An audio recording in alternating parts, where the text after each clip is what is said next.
Helena Malõgina, Eesti esireket naiste tennises praegu, kes on valdavalt intervjuusid andnud seni kas siis vene keeles või siis inglise keeles, aga täna üllatus rääkis Helena eesti keelt. Kuidas see mõte sul siis tuli, nüüd võiks eesti keele selgeks õppida? Ma elasin Peterburis, Venemaal, aga praegu ma elan Tallinnas ja ma õppisin eesti keel ja täna ma võisin rääkida natukene. Kõigil oli see väga meeldiv üllatus ja me just arutasime, et isegi sõna lõpud, käände lõpud olid väga õiged. Kas sa õppisid ise või keegi õpetas sind? Mul on õpetaja ja ma rääkisin Vovaga Ivanov ja minu sõpradega ja minu eesti keel on parem. Kas sa võid ka eesti keeles öelda, et mis oli sinu jaoks sellest lõppenud tennishooajast kõige parem asi? Raske küsimus. Ma ei saa aru.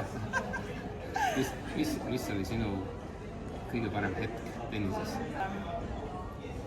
Praegu mulle meeldib mängida tennis ja ma tahan mängida Grand Slami.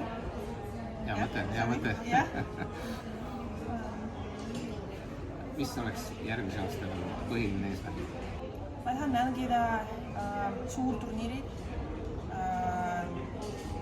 75K ja 100K ja võib-olla Grand Slam, US Open, ma ei tea.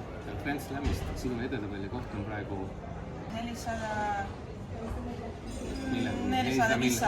millegagi. Selleks, et Grand Slami kvalifikatsiooni saada, peaksid olema kuskil 200 sees. 230.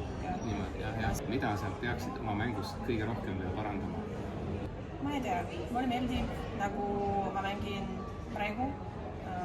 Mulle meeldib... Ikkagi sellist kaitsemängu? Jah. No tegelikult eesti keel ei ole nii lihtne õppida, eks? Jaa, see on raske, sest ma võin rääkida eesti keeles ainult Eestis ja ma olen Eestis ma ei tea, neli nädalat ja see on raske, sest mul on vene sõpradel ja... Et esimene samm on tehtud, soovime sulle jätkuvalt edu eesti keele õppimisel, aitäh. Edu tenniseväljakul ja et sa jõuaksid siis ka sinna suure Slami turniirile. Aitäh.